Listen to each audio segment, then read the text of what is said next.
சகோதர சகோதரிகளுக்கு என்னுடைய பணிவான வணக்கம். நாம் இந்த பதிவில் பார்க்கவிருப்பது இன்றைய ராசி பலன்கள். பிப்ரவரி 23 வெள்ளிக்கிழமைக்கு உண்டான பலன்கள். கடகம் ராசி அன்பர்களுக்கு இந்த நாள் எப்படி இருக்குன்னு இப்போ பார்க்கலாம். இதுவரைக்கும் நீங்கள் நம்ம சேனலை சப்ஸ்கிரைப் பண்ணலன்னா இப்போ சப்ஸ்கிரைப் பண்ணிக்கோங்க. உங்களுக்கு அப்பாவை ரொம்ப பிடிக்கும்னா நம்ம சேனலுக்கு ஒரு லைக் கொடுங்க. இன்று நீங்கள் திட்டமிட்ட பணிகளில் தாமதம் உண்டாகும்.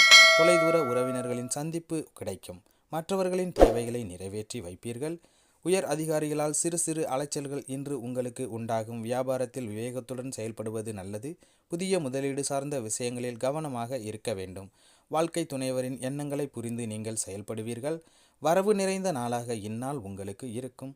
இன்று உங்களுடைய அதிர்ஷ்ட திசை வடக்கு, அதிர்ஷ்ட எண் 4, அதிர்ஷ்ட நிறம் சாம்பல் நிறம். புனர்பூசம் நட்சத்திரக்காரர்களுக்கு இன்று தாமதம் ஏற்படும் நாளாக இருக்கும். பூசம் நட்சத்திரக்காரர்களுக்கு இன்று அலைச்சல் உண்டாகும். ஆயில்யம் நட்சத்திரக்காரர்களுக்கு இன்று புரிதல் உண்டாகும்.